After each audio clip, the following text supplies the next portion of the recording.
텃밭 오이를 벌써 따먹고 있는데, 백다닥이 오이인데, 이 첫 번째 달린 오이는 이 땅에 닿게 되니까 구부러지는 그런 경향이 있죠. 여기도 한번 봐보세요. 여기 가시 오이인데, 이렇게 땅에 닿으니까 첫 번째 달렸던 오이죠. 그죠? 여기 첫 번째, 두 번째, 세 번째까지 달려온 오이인데, 땅에 닿으니까 구부러지죠. 가시 오이입니다. 4월 23일에 정식을 했고 5월 28일에 첫 열매를 따기 시작해서 6월 1일에도 땄고 한꺼번에 다 따지 않고 먹을 만큼만 6월 4일 오늘 6월 5일에도 따고 있네요. 다닥이 오이인데 물론 좀 꼬부라졌지만은 꼬부라지고 이래도 집에서 그냥 먹을 것이기 때문에 맛이 영 없고 그렇진 않습니다. 맛있습니다. 요거 다 땁니다. 이 정도면 남들보다 좀 일찍 따고 있는 게 맞겠죠. 이건 정석이 아니고 꼼수를 써서 그런데 첫 열매도 따주지 않고 그냥 달아놔서 그런 거지요. 오이를 재배할 때 대부분은 초세가 좋으면 5마디 이하에서 맺히는 꽃이나 열매, 겨순들은 제거해줘 버리지요. 5마디 아래에서 나오는 열매나 겨순들은 다 따버리는데, 그럼 겨순이나 요런 게 겨순이죠. 겨순이나 열매들은 다 따버리는데 5마디라면은 1마디, 2마디, 3, 4, 5마디죠. 그럼 요 이하에 달리는 열매들을 따버린다는 거죠. 따버리고 위를 이렇게 키우는데 초세가 나쁘면 8마디 이하부터 제거를 해버립니다. 왜냐하면 정식 후 20일 정도까지는 뿌리를 튼튼하게 키워야 되는데 처음부터 열매를 달아버리면 잎에서 동화 양분을 뿌리에 내려보내야 뿌리가 튼튼해지는데 열매에 소모해버리기 때문에 상대적으로 뿌리가 약해질 가능성이 있거든요. 하지만 저는 일률적으로 그렇게 하지를 않고 성장 상태가 좋으면 첫 열매부터 달아서 따먹고 그렇지 않으면 저도 5마디 이하를 따줍니다. 그런데 올해는 잘 자라고 있어서 그냥 달리는 대로 따먹고 있지요. 생장점 밑에 잎이 바로 밑에 요 하나 있죠. 하나, 둘, 셋, 3마디째 벌써 꽃이 피버리잖아요. 그러니까 요 꽃이 피는 정상 상태가 3마디가 아닌 셋, 4마디나 요 5마디에서 이제 요런 상태의 꽃이, 요 열매가 벌써 꽃이 떨어지고 맺히잖아요. 그 맺힌 상태가 아니고 요 정도의 꽃이 피는 상태일 때 요 꽃이 여기서 요렇게 피면은 영양 생장과 생식 생장의 균형이 맞다라는 거죠.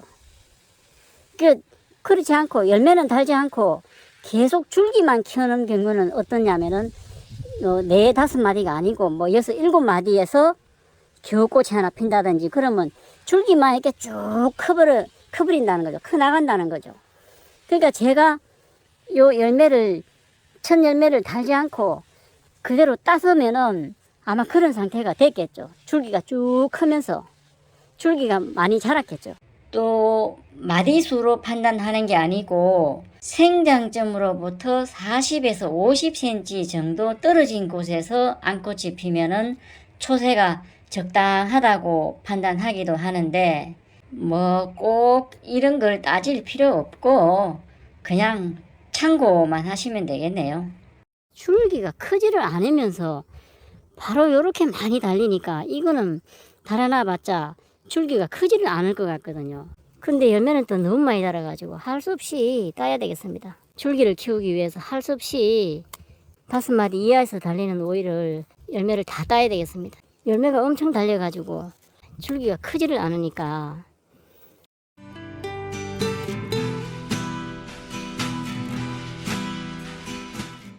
그리고 원줄기 하나만 키울 때는 요렇게 이제 겨순이 나오거나 할 때는 요 겨순이 지금 나오려고 하고 있죠. 요런 겨순들은 이제 따져버리는 거죠.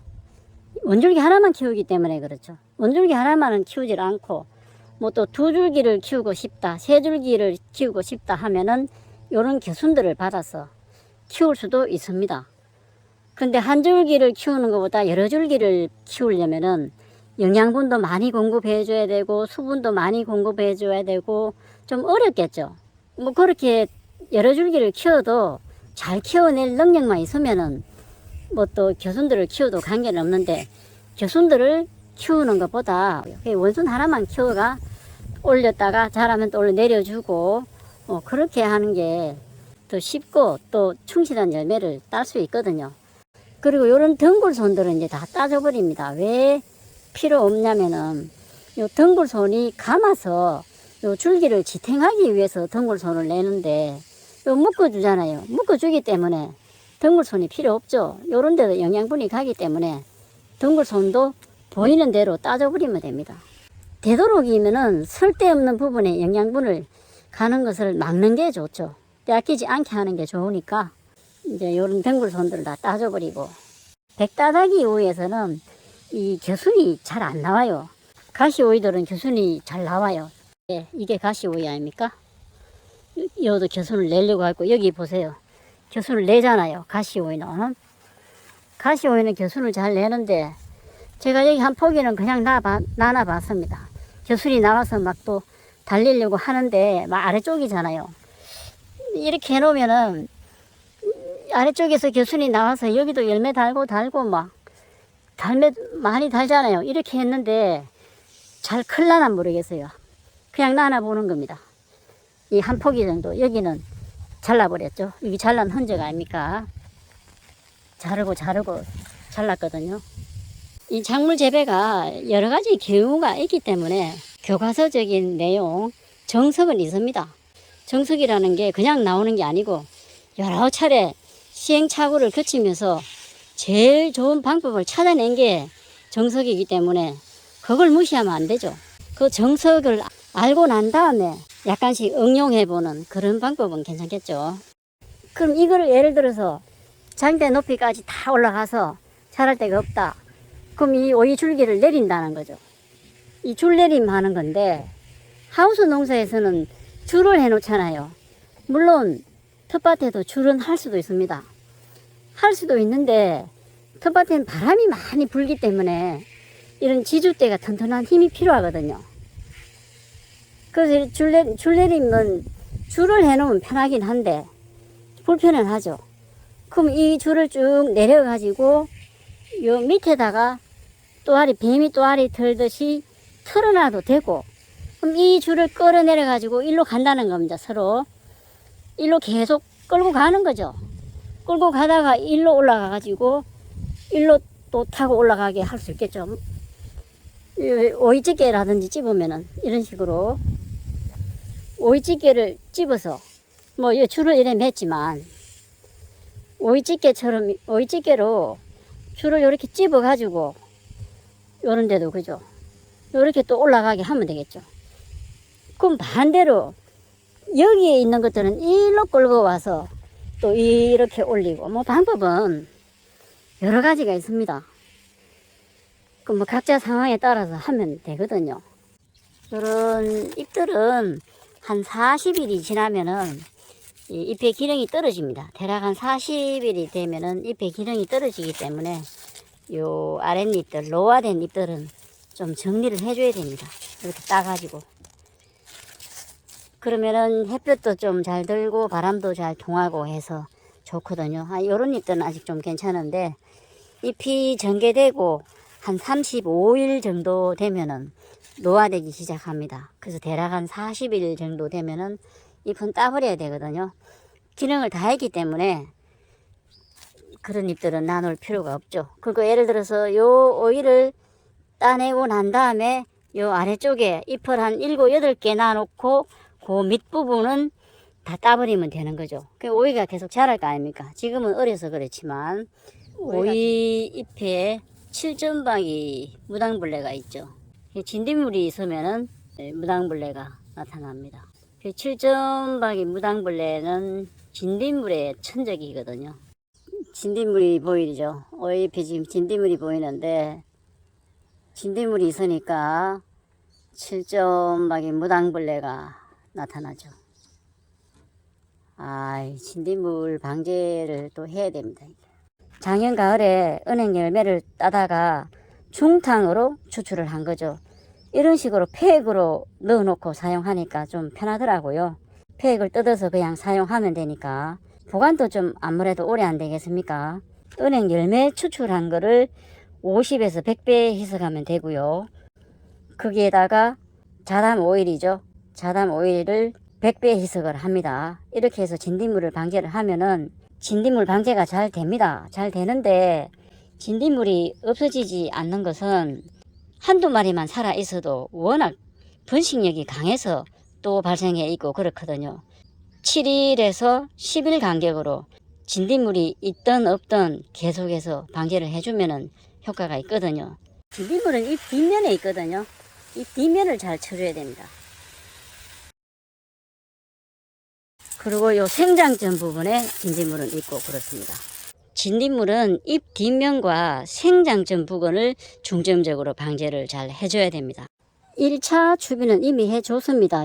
포기와 요 포기 사이에 1차 추비는 이미 해줬습니다. NKB로 농약 숟가락으로 한 숟가락 10g을 해줬습니다. 요게 물에 잘 녹는 수용성 황산칼륨입니다. 요거 10g입니다. 10g이면은 500배 희석이 됩니다. 이게 5리터짜리 물통이거든요. 통에 담아놨는데 요 요소비료도 10g 넣으면은 500배 희석이 됩니다. 요렇게 해서 오이에 물 줄 때 뿌려줍니다. 물비료가 되겠죠. 잘 녹거든요. 물에 잘 녹습니다. 그래 저가 조금 있다가 주면 됩니다. 한 그루당 1리터 정도 양을 줍니다. 이렇게 타가지고 매일 주는 건 아니고 한 일주일에 한 번 정도 이렇게 줍니다.